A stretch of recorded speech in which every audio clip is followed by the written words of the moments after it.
No. What you doing? You see that I'm on the run? Why are you reading the book? Why don't you start at the beginning? Oh, wait, because this is the questionnaire. And we lost that episode. But that's neither here nor there. Ladies and gentlemen, I am the unknown factor. Yeah. And, we just out on another quest, and Hardaway's running. I guess he got away from the Riddler. You know? Is he still chasing you, bro? Nah, just someone else. This is Poison Ivy. I stole from her secret batch. Dude, you need to stop making villains angry. Like, you really, really do. It causes us problems, right? But that's not the point.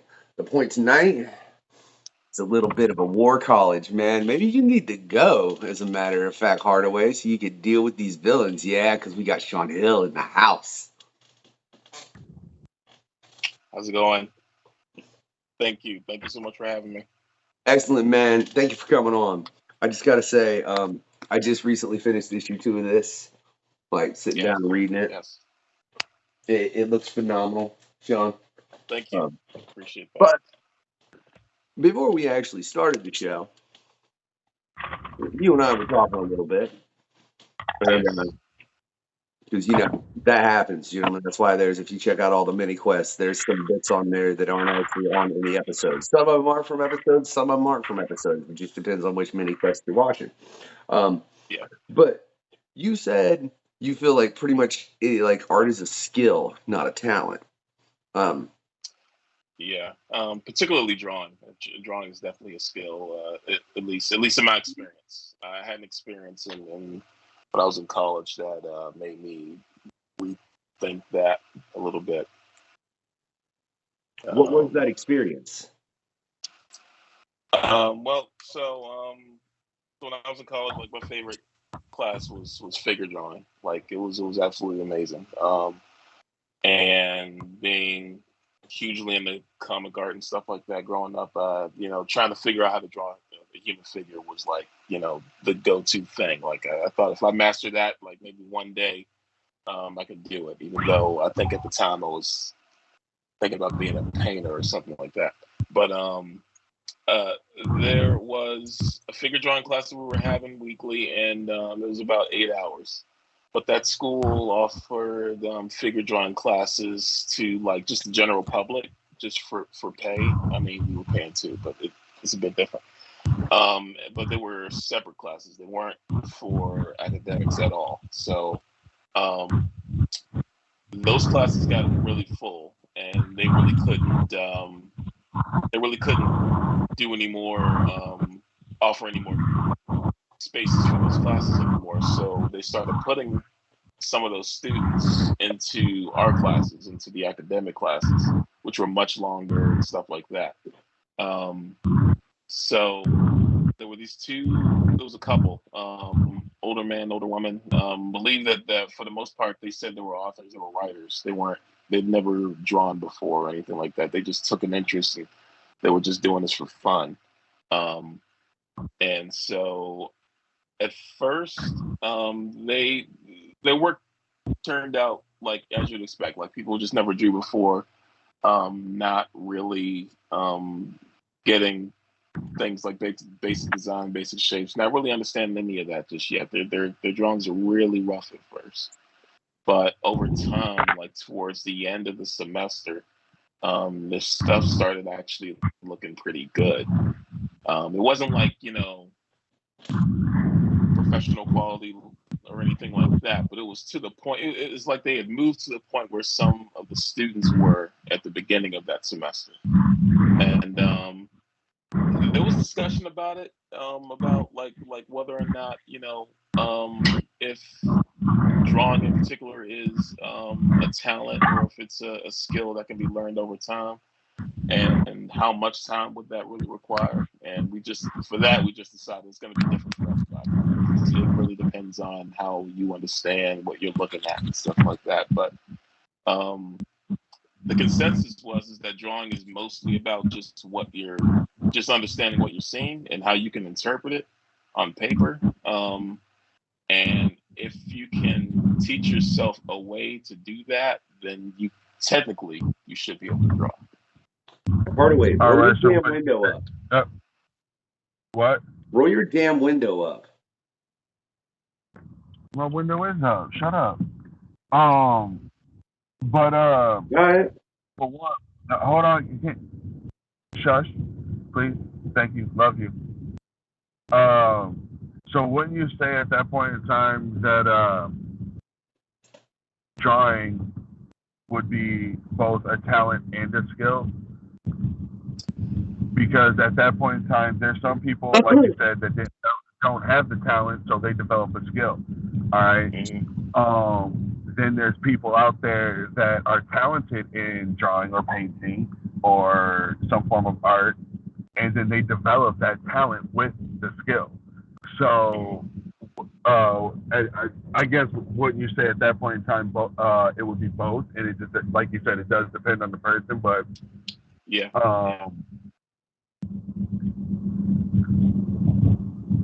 Just for those people out there that are just like, oh, I'm talented. Yes, Yeah. you are. Yeah. Well, I mean, I guess where I sit with it is like talent is the thing that, we all have different chemistry in our brains, like slightly different chemistry in our brains that allows us to be good at some particular things rather than others. And I would say that talent is probably the thing that'll give you the mental desire and maybe mental dexterity to sit there for hours and actually want to draw something and concentrate that hard on one particular thing, particularly that thing, because drawing can be pretty boring to probably any other person. Like you're just sitting there trying to depict shapes on a piece of two-dimensional paper, so it can get pretty boring. Even for comic artists, it gets rough. But I guess the skill part is the thing that causes you to have to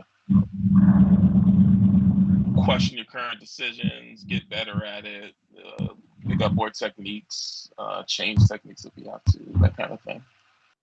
I gotta say, It's just like hold on, I Hardaway. I just gotta say though, myself and Hardaway are both hip hop artists.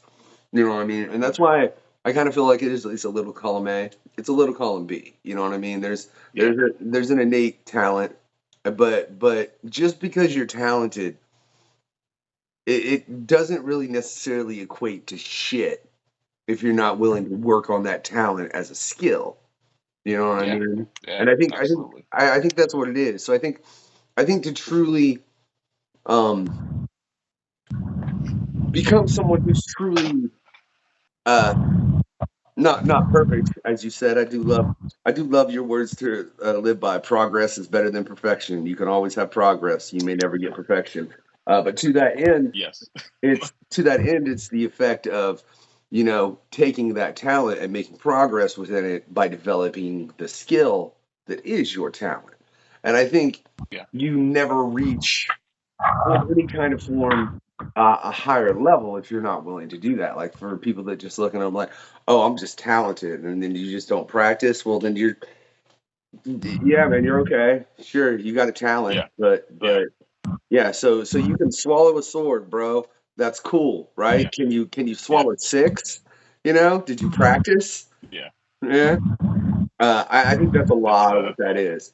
I just got to say yeah. for anyone that's like, Sean's not paying attention in this interview. No, he's drawing. No, I He, I he, am. yeah, So he's drawing we got War a tight College. deadline. And Yeah, he's drawing War College right now, man. Which is something else we touched on a bit before Hardaway popped in. I just got to say, I love to see this focus on Bishop, and I think it's a very interesting focus on him. I mean, there's obviously been excellent storylines throughout the existence of the character Bishop where they have focused on him heavily. I think Age of Apocalypse is something where you could really be like, oh well, he had a pretty heavy impact, didn't he? Yeah, which is always was one of my favorites. I'm very curious after going into these first two issues, man, to see where this is all gonna say. Dude, you've caught his essence, in my opinion. Like I'm gonna man, give a there's a lot. little, Yeah. yeah, I'm gonna give Thank you. a little bit of a spoiler, but not much of one. But when him and Magic are talking, And he's like, "You won't take this," and you see the energy flare. I was like, "Oh, that was Yeah, dope." You know? it's I appreciate that. 'Cause that was a big concern of mine. Is if I'm gonna like, is it gonna feel like Bishop when I'm drawing him? Like, you know, it's got to come across that way because we interpret a lot of these characters almost intrinsically. Like we get a feel for that character and we identify with that feeling. It's like the what's the thing? Like I like when it comes to like superhero movies and stuff. I always like stuff that all my friends who are huge into comics don't like. Like I was huge into the Man of Steel thing a long time ago, and I never got Superman too much before since the Christopher Reeve stuff because in my mind Christopher Reeves was Superman. And then you know I get older, time passes, my ideas change about what a hero is and that kind of thing. But when I saw the Man of Steel, I absolutely loved it. And my friends were like that. Not into it. Like I don't really think I would be. I don't think Superman would do that, and it's because, like we discussed, it's because it didn't feel like Superman to them. It didn't feel like Superman to them at all. So That's they were been just like, said no. several times on the show, Sean, so you know. Yeah, That particular iteration of Superman, it's like it wasn't the beacon of hope. yeah. It didn't feel. You know, Yeah, that you you don't expect. grab onto that Yeah, intrinsically in that film. yeah, that you expect him to be. So it makes sense that the film you can't stand then is the Justice League 2017. I'm curious, what do you think of the Snyder Cut? Oh, I absolutely love the Snyder Cut.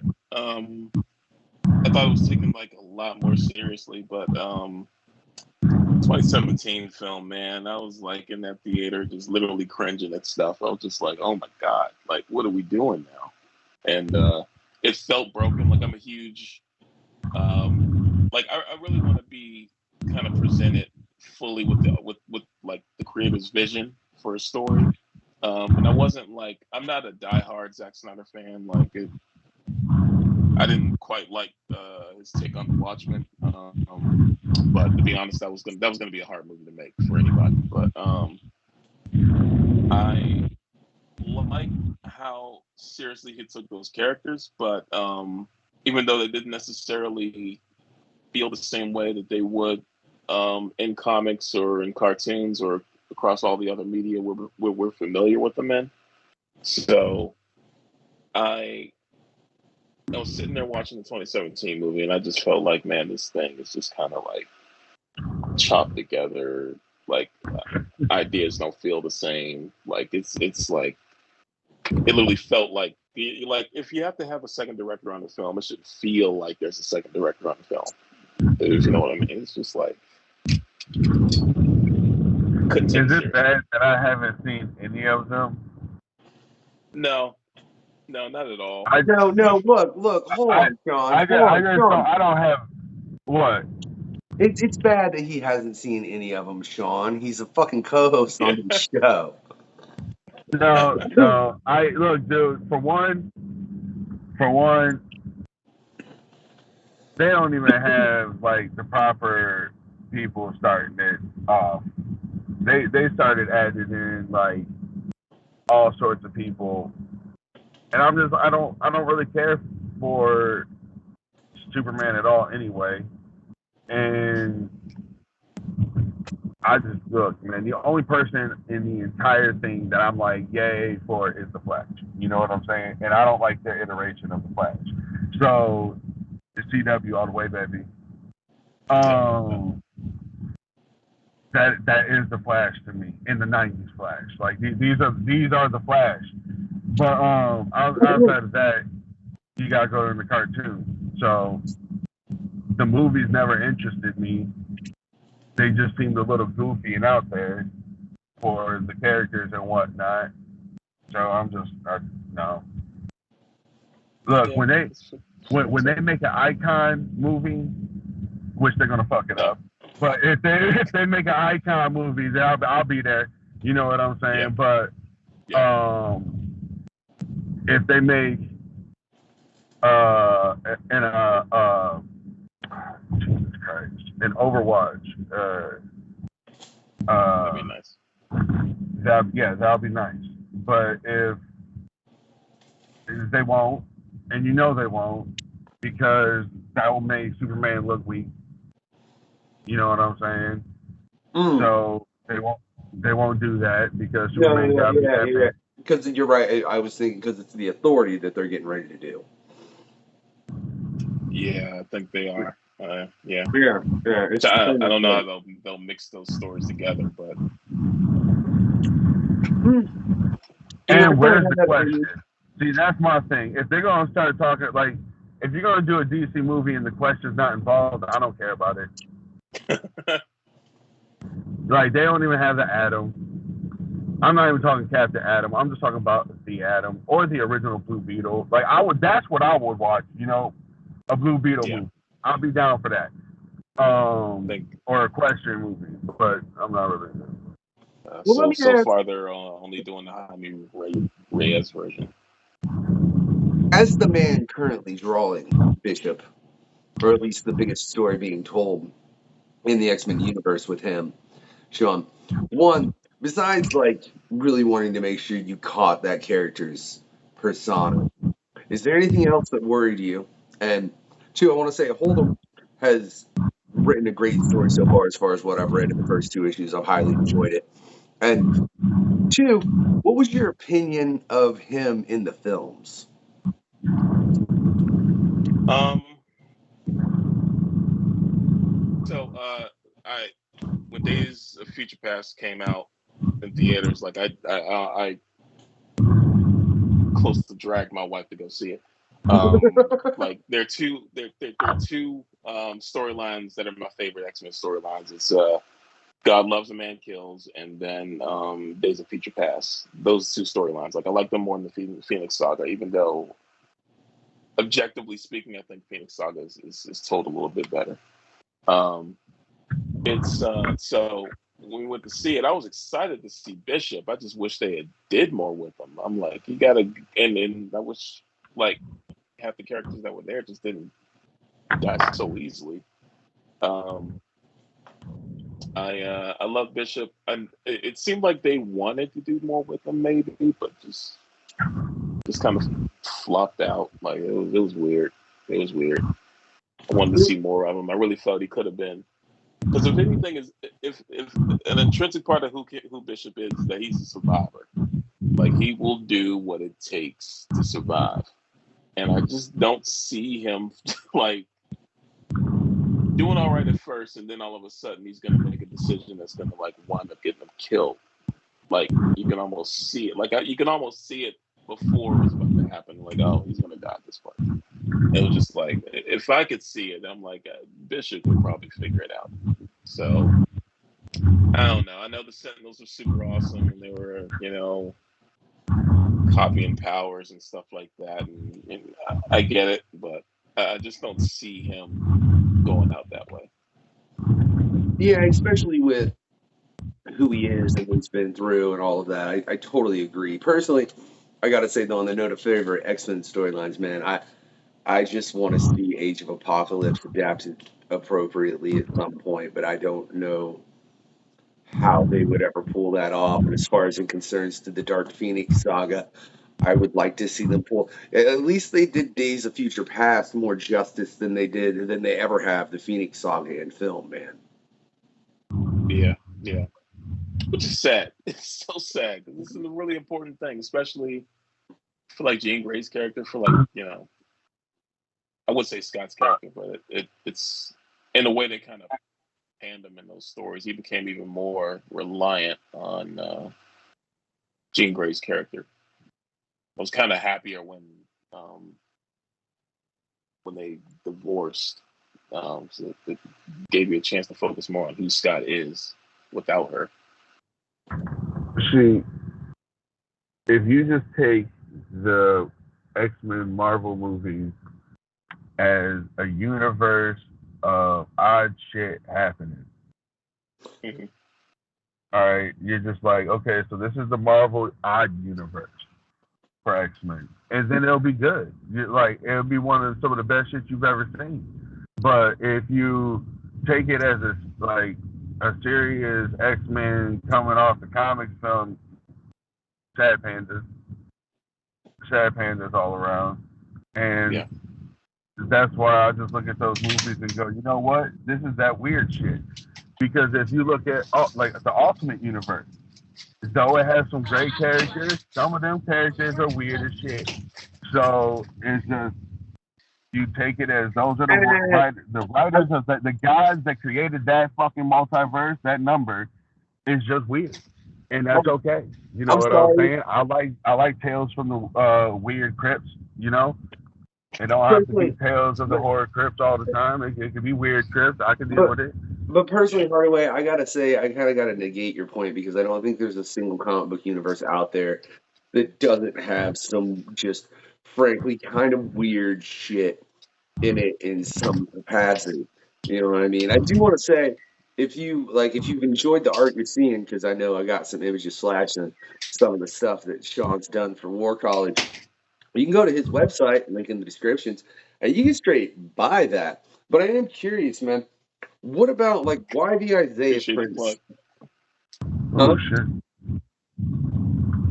Appreciate the plug. Oh man, always man. That's what we're here. That's what it's about. I do look if those Isaiah prints. I got to get some things handled, and then I very much would like to have one on my wall. I got to Also, straighten some other shit. Life's been nuts. We're not getting into no, it. I understand. Yeah. Yeah. But can I hear out of everything that you've done, man? Why was it the Isaiah print the one that you like? Why is it the only fucking print you've got available on your website? Is what I really want to ask, bro. You tell me, like, come on, Um. dude. Give me a Bishop print.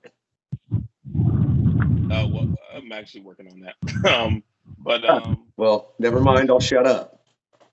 it's I that was a commission I did maybe about a year ago, and Isaiah Bradley's like my favorite Captain America. Like that story. That's the only one story that I read a Captain America story that like had me like emotional at the end. So that and I have like one rule about storytelling. Like I never care about spoilers. I don't care about like a lot of different things that people get concerned about when they're trying to watch a film or read a comic. Like I only care about like if the story can make me care about what's going on. Because I kind of come into it with a creator's mindset. Like I become automatically fascinated with how this thing was made rather than what it's telling me narratively. So when you get me to start caring more about the narrative, then I'm just like, oh my god, like that's a good story.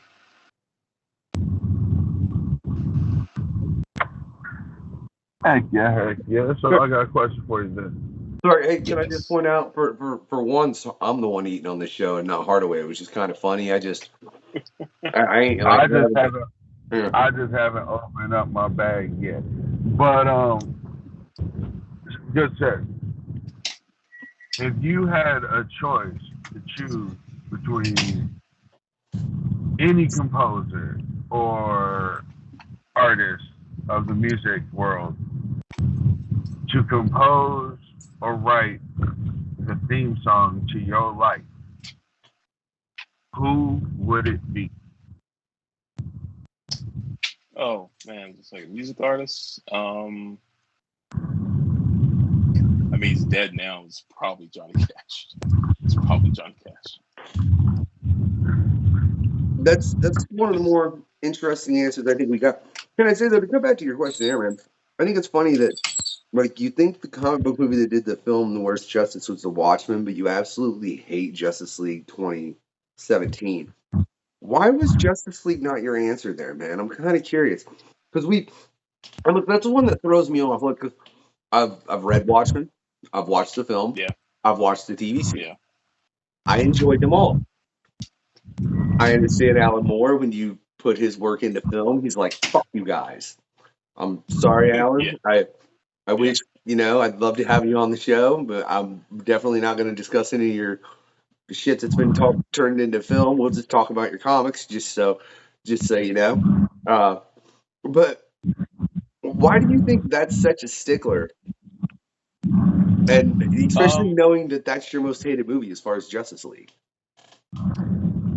so it's it kind of comes down to this. It's not so much that it's just a bad film. It's just that it's a story that was created particularly to take advantage of the comic book medium, and just in my opinion, that's just how best it's told to me. And like when you look at even some of the panel layouts that Gibbons laid down, like it seems far more planned out than what typical like comic artists design their pages to do. Like it's specifically pushed for a certain impact. I mean, we all do that, but for particularly that story with Gibbons, and it's more so with that book than even any of his other work. And it seems almost planned out also by Alan Moore in a way. If you go back to the scene where Ozymandias is just fighting off the assassins that are supposed to be trying to kill him or whatever. Just the way they play out that double page spread is set up in such a particular order that it kind of never allows you to understand. It doesn't even give you an inkling at all that this could possibly be a setup or that there's more to this than what's being presented. And there's this weird dynamic where some of the pages tend to seem to purposely mirror other pages when they're trying to hit certain story points and certain beats. And I just think that's genius. Like I would never think of that when trying to lay out a story. It's a lot of design patterns that seem to be specifically made for an emotional reaction, and that's what we're supposed to all really be doing when we're making these things. But those things are really difficult to try to take advantage of when you're trying to make a movie, when you're trying to do it in a different medium. Arguably, movies can do a lot of these, things supposedly a lot better, like a lot of better visuals with special effects and better sound with sound effects and that kind of thing. But when it's being told to you in basically two-dimensional pictures, and that kind of limits you to have to resort to specific extreme planning to get your points across. And to me, The Watchmen just seemed to. Sorry, this answer is so long-winded, but The Watchmen just seems to be a better story that's told through the comic book medium than almost any other. And that's not to say I didn't enjoy the TV series. I greatly enjoyed the TV series because they broke away a bit from it and kind of expanded in another direction, which is, I mean, looking back on it, if Zack Snyder had done that with the movie, I would be like, oh no, it's incredible. But I didn't enjoy that one as much, and it's also because the thing is I think Zack Snyder's a huge comic book fan because he works really hard to make sure the movies that he does, those comic book movies that he does, are really visually true to the original content. And so when particularly for Watchmen, when the storytelling seems to be so much better told in comic book form, and you keep visually reminding me that this came from a comic book that told this particular point of the story better, it just kept getting to me. Fair point. I do think that your favorite TV show based on a film, I think it's probably one of the better ones that exist, that being The Crow. I'm curious, Sean, how many people do you think sat and watched The Crow and had, just give me a percentage, because I'm gonna say it was easy over 50, but sat and watched The Crow and had no idea it was based on a comic book? Oh, like the percentage that actually knew, or percentage that No, did that not know? So the vast majority of people don't know that's a comic book. It's like out of, I'd be bold and say 90% of the people who watch that movie, even the kids who automatically turned emo and goth, immediately after watching that movie, didn't know that was a comic book movie. I had the graphic novel, like the reprint of the graphic novel at home when that movie came out. Like, and I just thought Brandon looked so much like Eric Draven. Like it was crazy. I think it's funny because you say they instantly turned emo when they seen that film, and yeah, I agree. A lot of people did. When they didn't understand, they should have instantly turned into a comic book geek. Yeah, yeah. Isn't that crazy? But to me, it's still one of the best comic book movies out there. Like to this day, going against Marvel and everything. See, there's only one comic book right now that I want to see turned into a film besides my Valiant universe, and I'll watch anything from the Valiant universe. But besides that, you ever heard of Johnny the Homicidal Maniac? I think I have. Yeah. All right. I would absolutely love for that to be turned into a cartoon, anime, or like, oh my god, if it was live action, that shit would be insane. Yeah. But yeah, no, that's something I would love because it's just a really messed up medium. Now, if you had a chance to work with any character or bring any original character into either the Marvel universe or the DC universe, whichever universe you want to bring them into, or merge your own universe into theirs, which one would it be, and who would it be out of your characters, or which characters, so on and so forth? I know, love that for you. Even merging any independent character into the Marvel universe, or just any. Whichever is your favorite universe. So. Or playing with a character. Yeah. So there's going to be a couple independent creators, some of which I actually drew, but so I think I would want to see. So there's a character, an independent character called Jason Wise. It's written, created by a good buddy of mine named Urias, and he's basically like an immortal from the land of Kush, way back in the day, maybe even before Egypt. But he's basically an immortal. He's been kind of he's sort of like an Indiana Jones in a way, where he finds relics from these older African nations in different parts of the world and museums and stuff like that. And he tries to get at that, particularly if they hold some kind of like magical power that might prove dangerous for the hands that it's currently in. And so I would love to see a character like that in the Marvel universe. I would love to see it's not another Were-Spider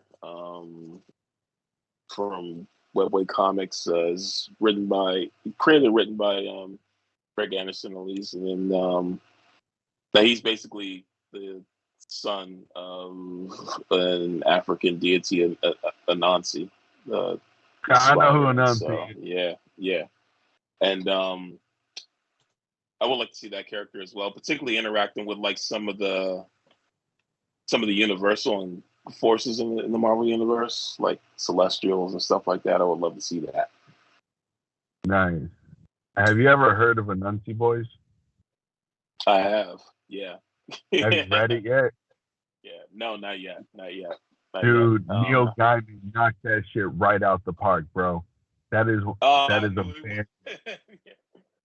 that is a very good book. Like, and it's technically in the American Gods storyline. You know what I'm saying? So, like, if you don't know everything that happened in American Gods, some of the things that are mentioned, you'll be like, what the fuck is he talking about? Because Anansi's that dude, man. Like, woo! Yeah. That's that's one of my favorite African deities. You know what I'm saying? Yeah. But so that'd be kind of cool to read. Who writes that? Where is that published? Oh, is Nana the worst spider? Well, Yeah. like I did the most recent issue. I drew the most recent issue, and Yeah, I with see Greg, some of and the art so there. yeah, I think I sent some art. I think, and we just finished the Kickstarter. So right now, I think that book's actually being printed as we speak. So should be able to get it directly from his website really soon. Like I could send you links as soon as it's ready. Hey, send me links, All man. right. There'll be links in the description to where y'all can go and check that out. Like, because we stack links over here on the questionnaire. That's just what we do. I was just, man, can I say I'm kind of annoyed, chum? I was just trying to find a thing and everything you worked on freaking quick. Can I say, man, you need to put like on your website, hey, this is all the shit I've done, because Oh it's a fairly impressive list, but it's not all in one place, fucking anywhere. no, you're the second person that said that, so I need to work on that. Okay. Just saying. And look, I ain't saying like I don't need to get my ass on making a link tree for fucking all the music I do, and I need to wrap up this questionnaire website to where everybody can read these pre-show questionnaires that I bring up continuously, so they can even read some of the answers that aren't brought up in the interview and this and that. So I understand the pain and stress of that, but I gotta know, why the hell are thumbnails your least and most favorite part of your job? That doesn't make sense. Oh yeah, so um, thumbnails are like it's the problem solving part. Being a comic artist, like you get a script, and when I get a script, I don't necessarily visualize every single thing I've just read. Like it doesn't come to me right away. Some things come to me a lot more easier than others, and so when you're trying to actually figure that stuff out visually and like how that's going to get told, there's always nuances. Like it's a little different to just kind of tell a story in words, and you can kind of build ideas in a particular way when you got to find a way to visually show it and make it make sense, then it becomes a different game. So like say a writer can say like they're imagining a big war scene, and they can literally type out um it's Superman against 100,000 you know robots or whatever. um and and then the far background behind the robots, you see Lex Luthor controlling them on a some kind of device or whatever, and you can see the frown on his expression. Like, how am I going to figure out how to show Lex Luthor's frown and expression when he's behind 4 gazillion robots with Superman in the foreground? That's it's great if it's the best part of being a comic artist, and you can visualize it right away. But it's the worst part when you can't, and you're going through like a dozen sketches and you still haven't figured it out. All I know is real quick. I don't know if you've got a demon coming over their speaker. I don't know if it's you, Sean, or if you, Hardaway, but somebody's got a demon chasing them.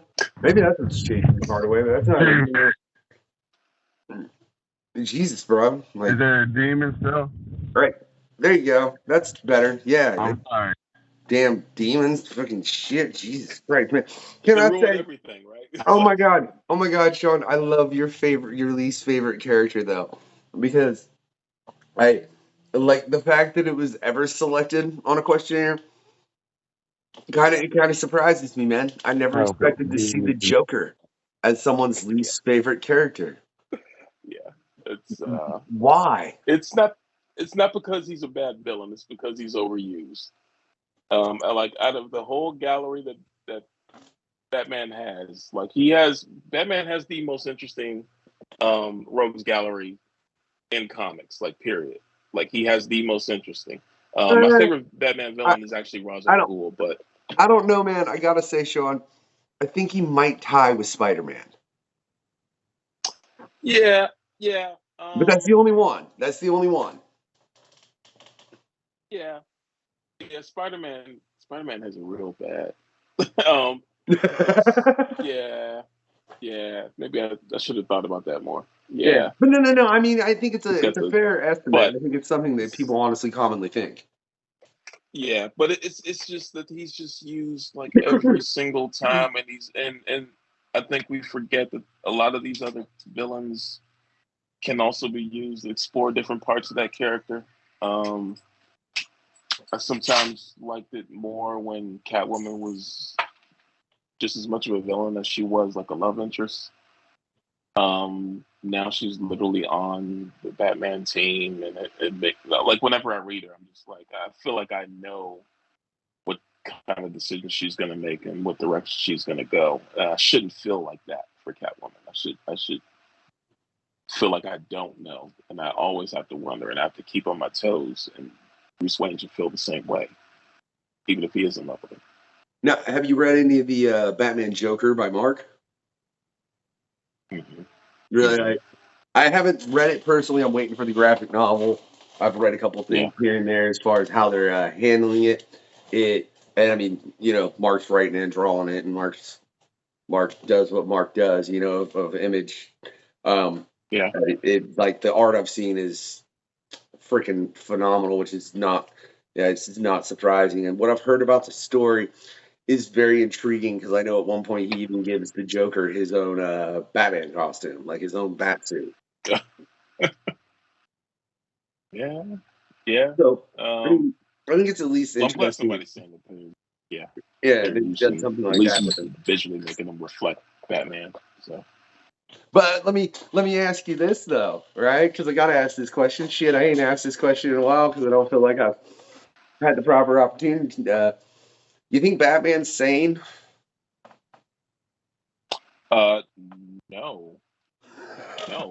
Batman is not sane at all. There's no way that a person with reasonable like within their full capacity, like mentally, would just like say, I'm going to deal with my trauma by putting on a bat costume and represent the thing I fear so I can go out and terrify these criminals and, make a war on crime, on like crime, not human behavior or any social issue that might cause that behavior, nothing like that, just crime.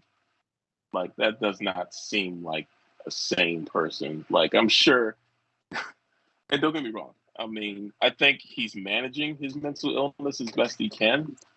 Are you Um, sure about that? as best as he as his millions of dollars can allow. Probably not the best way, but I'm sure just therapy and medication will probably be, which he has full access to, will probably be far better. But no, Batman's not sane, and that's an interesting part of his character, I think, too. That's that this is not a rational thing to do. You can't make a war. You can't make a lifelong war on crime. Crime is like almost as part of the human condition is like love. As many people are going to fall in love, there's going to be people who commit crimes, and for lots of different reasons. And to make a war on that is absolutely insane. But it wouldn't be my decision.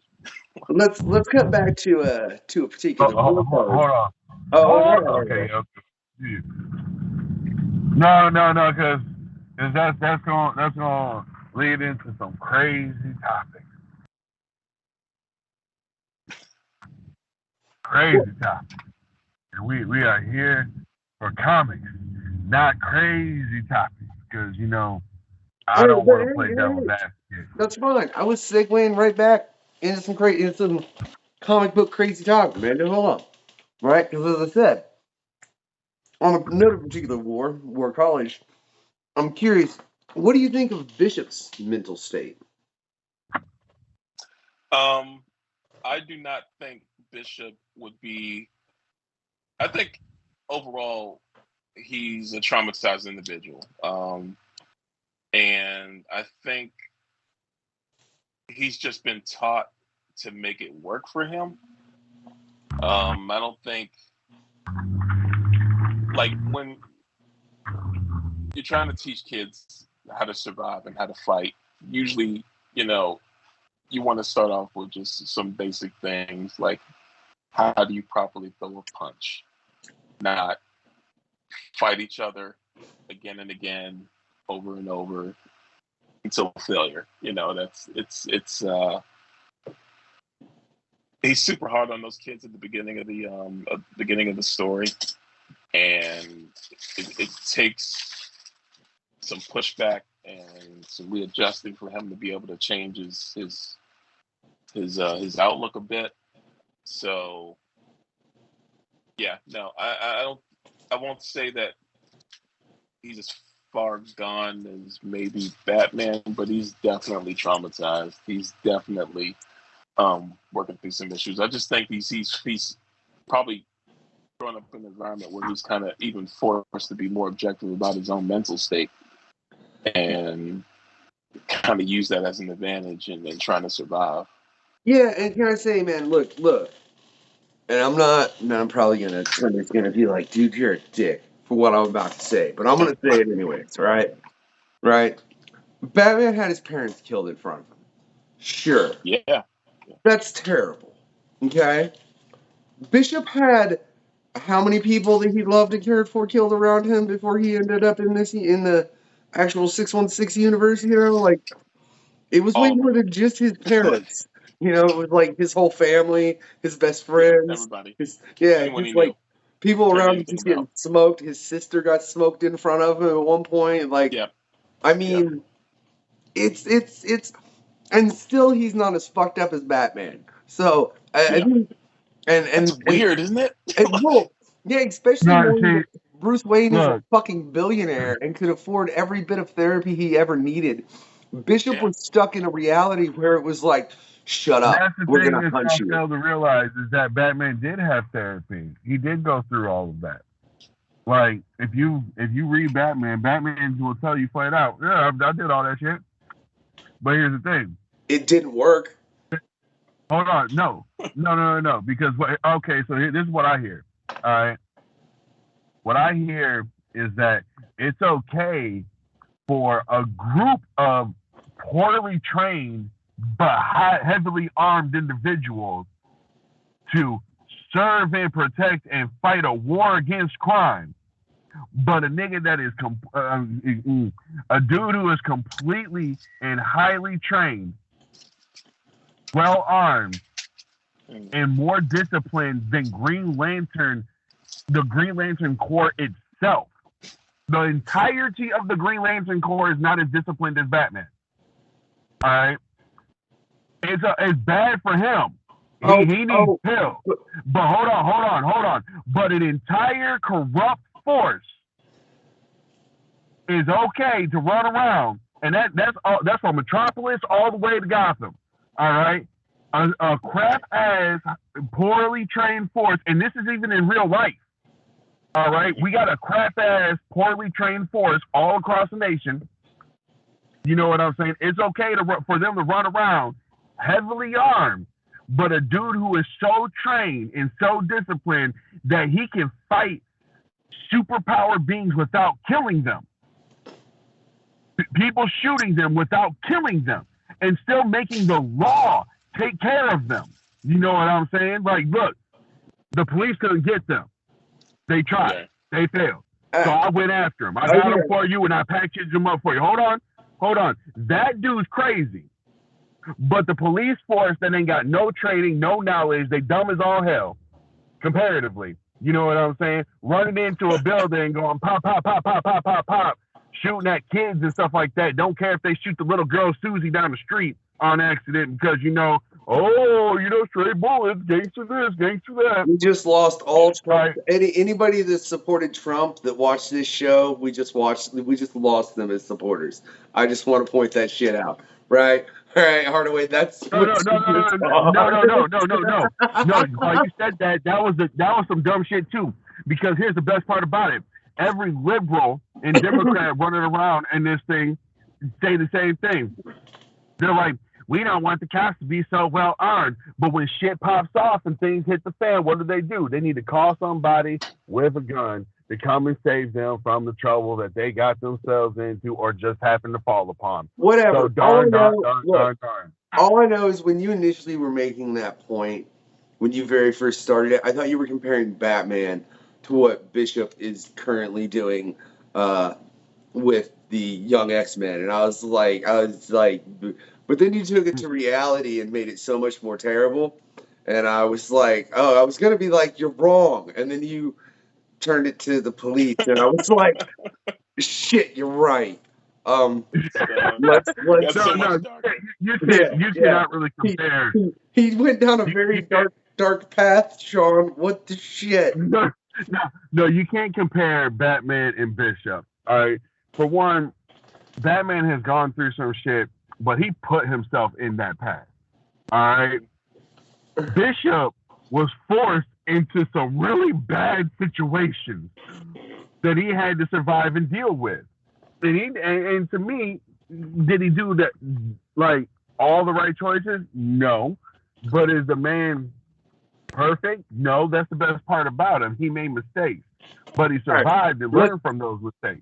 let's flip this back to an actual interview because we are going off on side tangents like a motherfucker, right?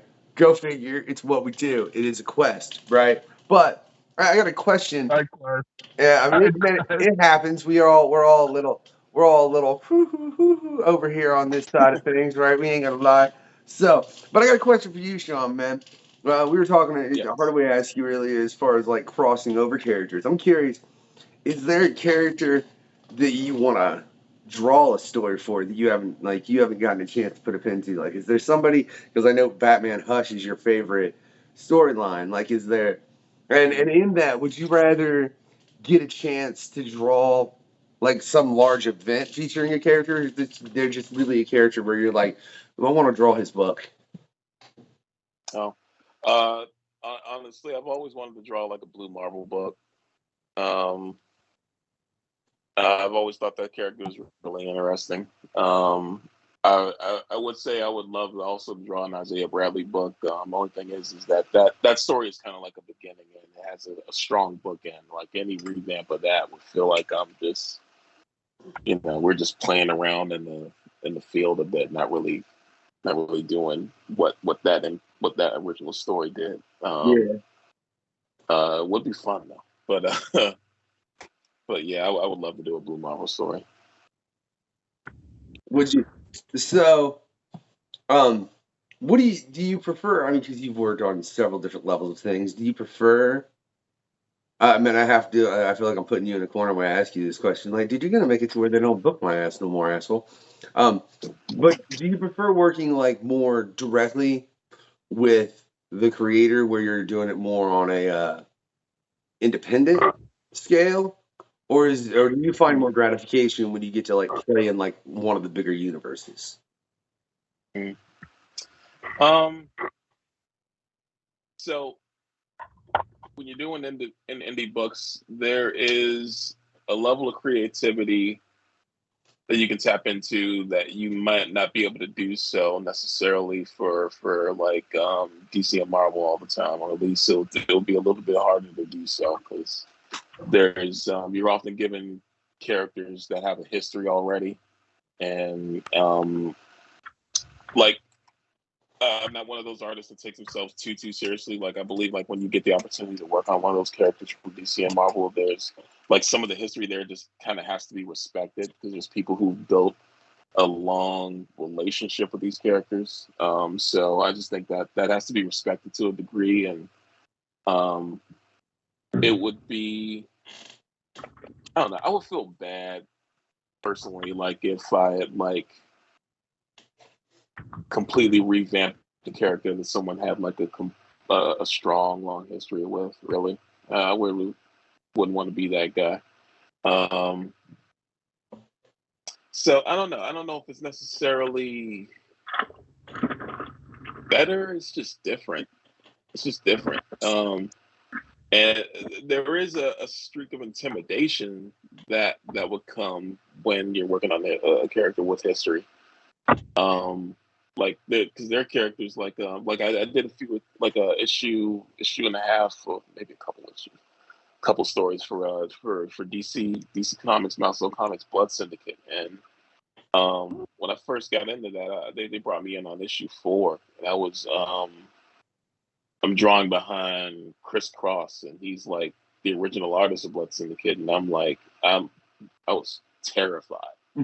Um, to say the least. I was terrified. I was afraid to touch the Bristol. It was like, because that's literally like I remember reading Blood Syndicate as a kid. Like I had an emotional connection to those books and his art back then. So when saying DC comes in like, hey, we're gonna put you on issue of Blood Syndicate. You're gonna be starting off right here, right after Chris's art is done, and do a good job. It's they weren't putting any pressure on me, but I was definitely putting all kinds of pressure on myself to draw those pages. It was crazy. Well, look, as someone that has always loved the character Bishop, and I think like he's always been one of my favorite X-Men, like him and Deadpool. And I know technically Deadpool was an X-Men, whatever. He's been an Avenger. He's been in every fucking team that exists in Marvel. He got so goddamn He's popular. been in there. Well, Yeah. He's been in there. But, hey, he forced his way in there. Yeah. He wedges himself. yeah. He made his own suit. That's But the no, main no. reason why he became an X-Man. But wait, whatever. But the thing I love about it, like I said, I've always kind of related. It's because those characters they've got really fucked up backstories, and it was like they were the characters that no one really wanted to have around, but then in the long run, it's like, oh shit, I need that dude. I literally have to have that dude. So they ended up respecting him, and I think, like I said, I think you've done phenomenally within like embodying that man in some of your art. Like I said, just the look between him and Magic on that page, like the look at that, like specifically that page is stuck in my head, that particular panel where he's like, and then he's like, you think I'm a bully? Like in that moment, and like you could really read that on his face, man. It was phenomenal. But fuck, I got so long winded about giving you a goddamn compliment. I can't remember what my fucking question was. Jesus Christ, John, son of a bitch. I appreciate it though. Shit, because I did. I had a I just good follow up. so would you look, man? I was just thinking, what if Blue Marvel, Isaiah Bradley, Luke Cage, I had 2 others in my head, Black Panther, and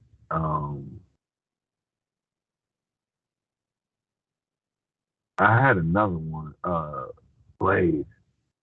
Oh, man. These guys formed team for to deal with, and the only person I can think of like would be like really funny, though really scary at the same time, is if you dealt with like Dracula and the Void, because the Sentry turned into the Void and whatnot. Like if those two banded together to cause to cause some problems, like I think that would be an interesting. And the Falcon, just for giggle. You know what I'm saying? Just to throw him in there. I think that would be kind of good. Would you draw that? Oh, absolutely. If they never hired me again, I'd be happy. I'd be like, that's my career. I'm satisfied. You're like I'm good. Life. I got to write. I got to draw this story arc. I don't give a shit. I could retire. And in all sincerity, if you had the original art to that, you could probably sell it for a fucking lot, because I would expect that book. Yeah. I would expect that book, as long as they got a decent writer on it. Which if they didn't, I'd be like, "What the fuck are you doing, Marvel? Like, what the fuck's wrong with you?" The best part about that is Luke Cage has a bunch of traditional like black people as villains. You know what I'm saying? So it's like your multicultural arc of like what the could happen in that story is so large. You know what I'm saying? Here's something I Because want to flip Doom at could you. pop up in there because Black Panther's involved. You know what I'm saying? Mm-hmm. Give me some vibranium. And the fact that the Sentry's involved, because of the Void, Blue Marvel is probably trying to get his homie back. You know what I'm saying? Like, let's calm this dude down because he's like the only dude that can step to me. You know what I'm saying? Besides like the Hulk. But real quick, on the note of Hardaway just Marvel, make this happen. making up crazy stories for you to draw. Which I'll be honest, that sounds pretty dope. I'm curious, John. Is there a writer out there that you really want to draw what comes out of their pen, as far as on the page, word wise, where you're like, I want to take their words and make them pictures? Oh God, Black Nights and Pale Moons. That's what I thought about the title for that one. Look, dude, I'm sorry. He's pitching. That's good. Hardaway's writing a book for you to draw. I guess Hardaway, go pitch it to Marvel and tell them you want Sean to draw it. This is my video pitch to Marvel. Look, see, when I be talking on these and stuff like that, and I say something and whatnot, this isn't for me. This isn't for just the person we're interviewing. This is for whatever company they are working for to get the picture. This is what we want. You know what I'm saying? Like, this is what the world needs, and they didn't even really know it. Like, there's this dude who pretends to be a cokehead on TikTok, but he tells you, his pitches for movies. All right, well, hold on. I want to hear Sean's answer to my question. Oh yeah, that's a good question. So I mean, I grew up a huge X-Men fan. I read a lot of X-Men stories, but I never saw the X-Men taken in the direction that Hickman brought them in. It was wild seeing them in like a dominant position in life for once. And it was just so interesting to me, just seeing like mutants that were like literally enemies, like, you know, cutthroat enemies for years, like seeing Apocalypse go over to work with Magneto and Xavier and stuff like that. Just seeing like Xavier be a realist for once, and Magneto not being. I'm one of those people that believe Magneto was right, but I'm also those people who be like, you know, he's an extremist. So you think? So he's an extremist. Yeah, I'm like, it's like, you know, every 5 minutes, every time he gets a chance, he's trying to throw a nuclear warhead at a random city. So it's like, it's like that. It's like that's, you know, we don't have to obliterate all humankind. You know, we could just become more economically independent and get everything that's better than them, and make sure that they have to rely on us and not the other way around. So they had the right ideas, you know. Do you think Magneto was one of the greatest characters ever created, but poorly used for a long time? I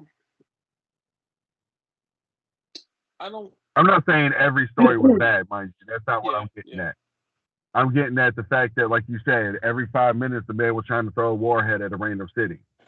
I like, so when he's doing that, like I bought like him maybe doing that once, you know, just getting really sick and tired of stuff and just getting extremely frustrated, and he just goes to this maddening extreme.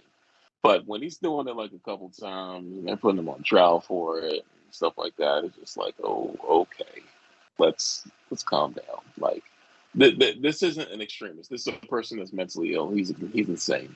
Magneto still has one of my favorite comic book lines of all time. Of like one of my it's a line I'll always remember from when I read it, which is from the Age of Apocalypse, where Apocalypse is just beating the holy hell out of him, screaming, "Fight back! Why won't you fight back?" So he's like, "I can't. I'm concentrating," and rips him in half. Yeah. It's like, Yeah, that was one of oh, the better uses of that I'd seen in a long time. yeah, like that Like moment my for that. Yeah, I love that iteration of Magneto, and that literally is probably at least in the top 10 of like lines of dialogue from a comic that I've ever read. You know, another yeah, one probably being from Vinyl. Yeah, it was glorious. yeah, I don't know if you've read Vinyl, man. I know I just completely I jumped from Age of Apocalypse to to fucking Vinyl. That's right, ladies and gentlemen. yeah, That's what I yeah, did. And they were both about things getting ripped in half, and that's all I'll say. yeah. It's There's only one. Look, I can say this safely. Everybody can talk all the trash in the comic book realm about people who can rip shit in half. Ain't nobody did it like better than Space Dwarves. Who? They ripped the. All right, look. I'll be reading some lore sometimes, man, and this is why I shouldn't be involved in certain things because then I go on tangents. But You've it already might been get. on like 10 on this I'm 80, damn episode. I'm ADHD, and y'all started talking about planets getting ripped in half and things getting ripped in half for some reason. yeah, I was like, wait, I remember. So there's this group of people called the Votan, the League of Votan. hmm They rip planets in half and mine them, yeah, and yeah, then it rips the shit out. So it's like, I'm like, man, it's cool to blow planets up. It's cool to rip them in half and stuff like that and just leave them floating in space. But how badass you got to be to have machinery that goes in and mines the entirety of the inside of the planet and just leave the motherfucker hollow.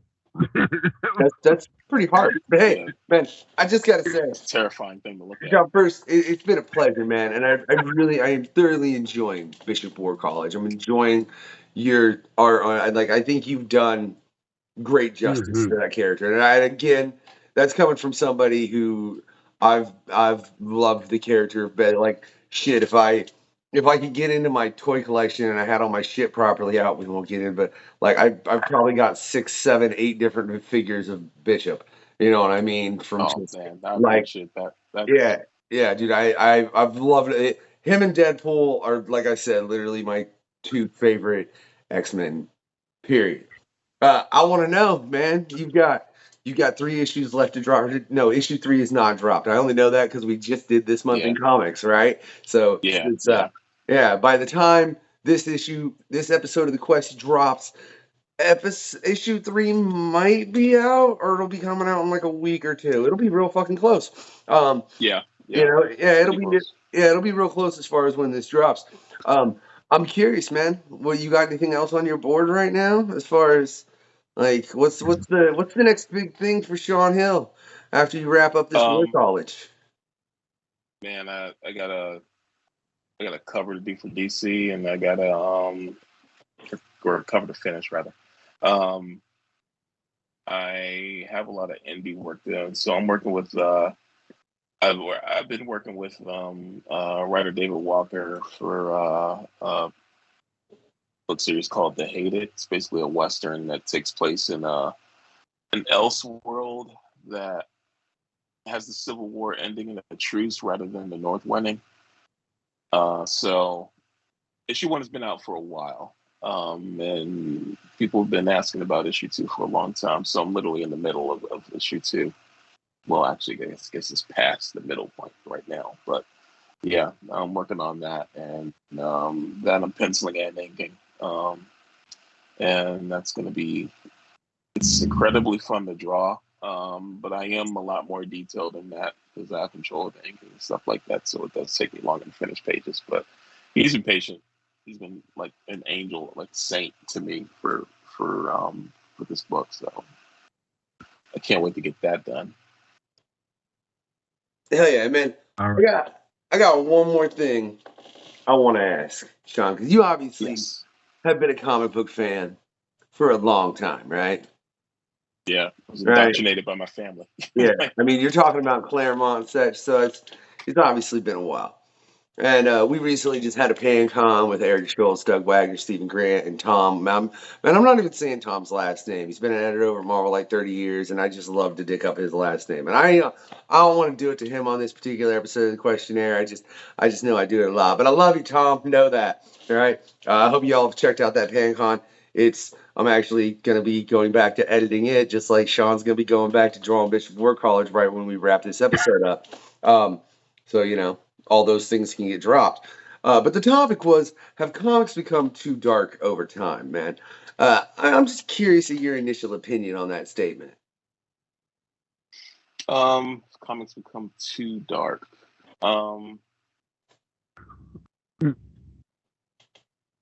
No, maybe we've held on to some of the cynical nature we had during the early 2000s and the 90s, but it's not darker. Like I remember reading like God, what was it was with Marvel. I think it was like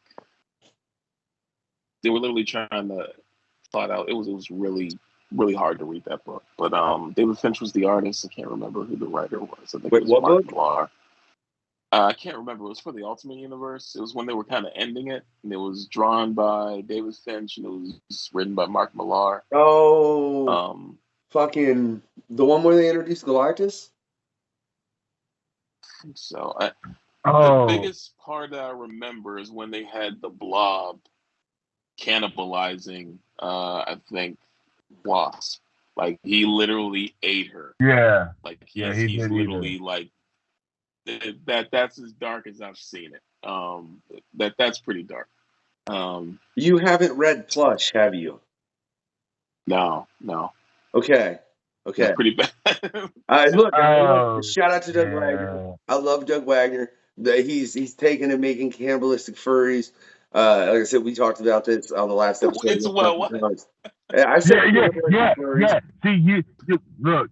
But The look, name plus no, will be like this. That doesn't sound like something I want to read. But then you hear cannibalistic um furries. Yeah, look, but before, furries, yeah, but look, cannibalistic I just furries, and gotta you go, say, wait, you have to understand. You have to understand. But like I've just read issue 4. I'll be picking up issue 5 here real soon and getting into it. You can hear me and Dave talk about it on This Month in Comics, as well as several other things. Hell, we even actually brought up War College. um, and several, yeah, just a lot of different books.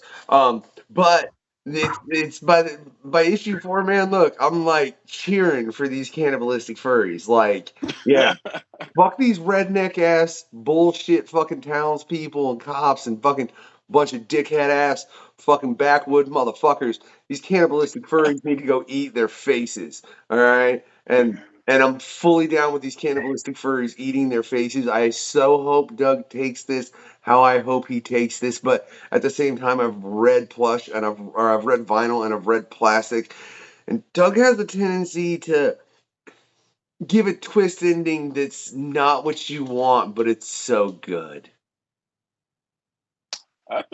I think stories like that are interesting. Like you have me root for what I would normally think is the bad guy. Like I'd be terrified of cannibalistic Yeah, furry. I'd be, but you make me care about them and you make me want them to win. I think that's interesting.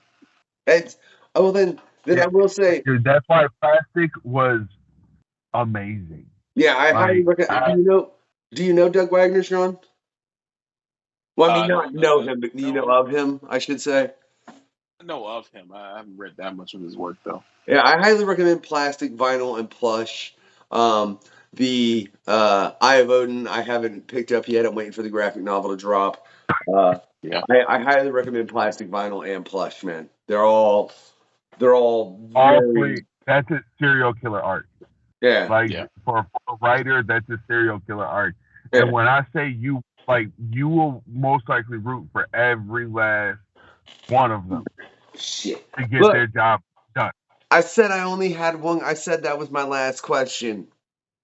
Oh All right, Shit, man, that's your Sean, last so question. I sorry. I lied. got It one was more. well. Hold I on. got one. Oh, you got one No, more, Hardaway. You ask yours, and then I I got got one one more more. for him. All Go right. ahead. Do you? It's a couple questions. Have you ever? Do you read Valiant comics? Uh, I've read a few. Read Exo Man of War, and I tried to get into Ninjak a little bit. That's my favorite. dude, by Yeah. the way. Have you ever in Faith? But have Mm-hmm. you ever met with Livewire? No live wire. Yeah. Yeah. All right, yeah, because I think you would be phenomenal drawing a Livewire comic. By the way, but I just want to know if you knew about Livewire because if you didn't, I'm like, man, you gotta. She's like the the watered down. If Storm was only electricity, Livewire. That's how I feel about it. Like Yeah. that's Yeah. All right, and it's so just Hardaway, it's that wasn't even a question. That was just you telling him something he should try and get hired on to draw. What the fuck? no. I was asking. The Which I question don't was if mind. you heard of Livewire. Valiant wants to. All right, well, look, I let me certainly won't say. let me ask you something a little deeper, man, because um, I've been I out of only got an hour, but I got another question. oh shut up, Hardaway. Here we go. Look, um, I'd been out of reading comics for a little while. It's just circumstances in life, sometimes things happen. You can't quite enjoy something you'd like to as much as you would. In Yeah. that time, like some of the Jonathan Hickman stuff you were referring to, Powers of X and such, I Mm-hmm. need to pick up those graphics and read them, but I wasn't able to, and I picked up the recent X-Force book. There they had Omega Red and Deadpool. I was kind of fucking confused, right? Mm-hmm. Because there's just been so much change. Um, Yeah. I mean, I was aware of them living on Croquet and all that, and like certain things, and the fact that the Avengers, Eternals, and X-Men were all having this huge war.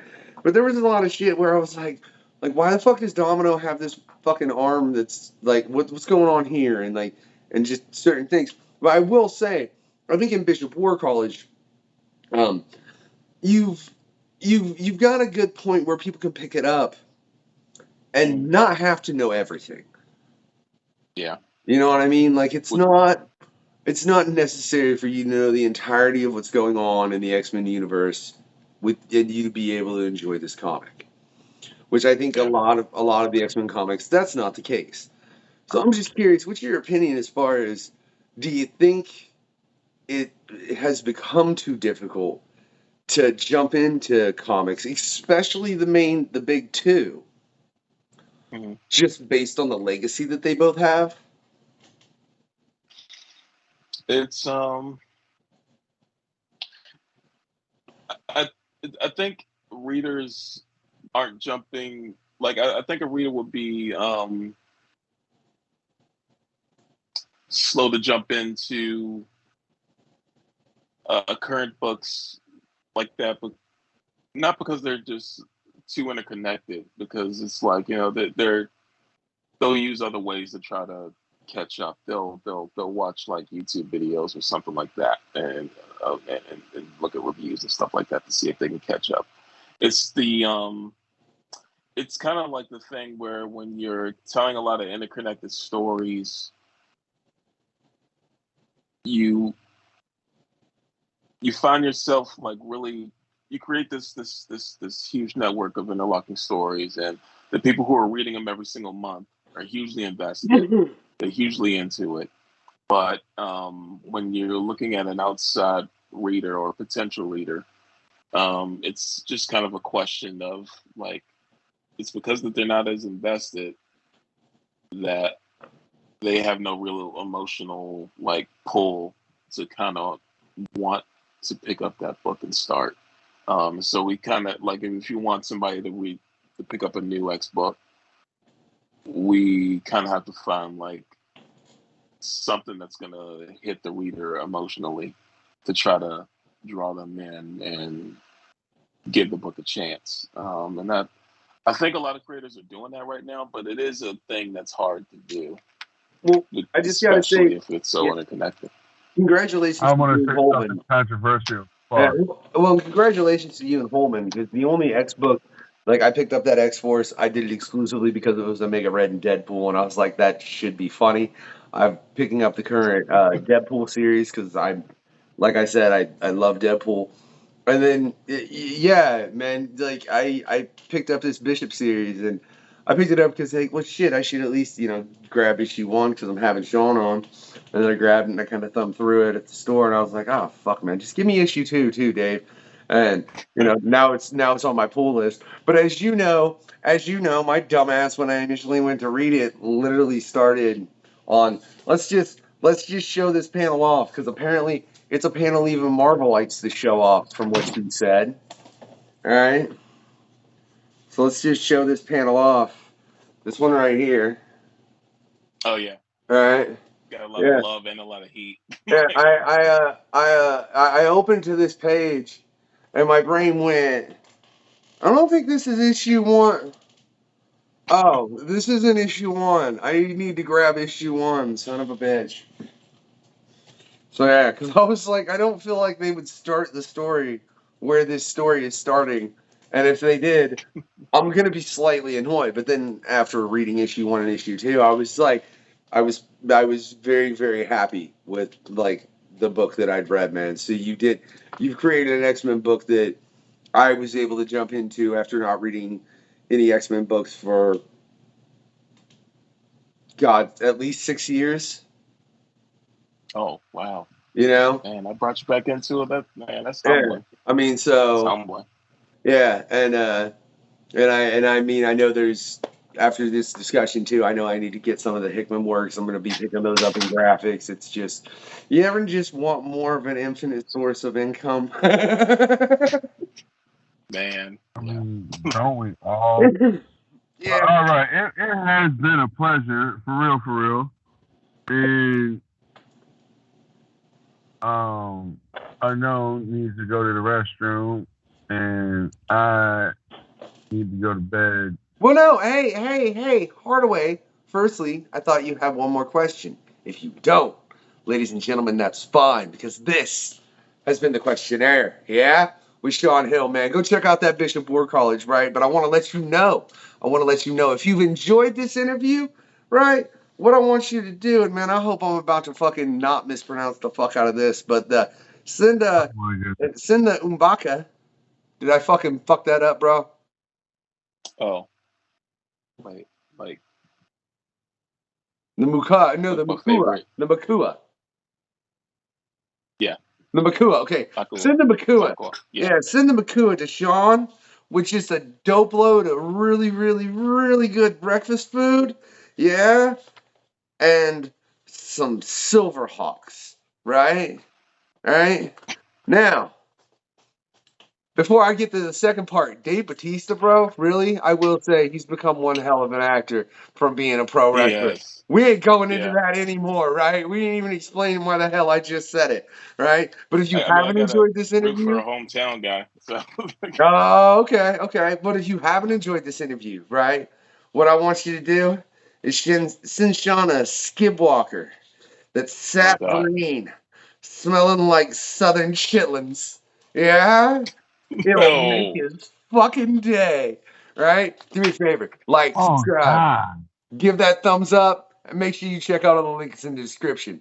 Have a good night, y'all. Thank you. Thank you, guys. Good night.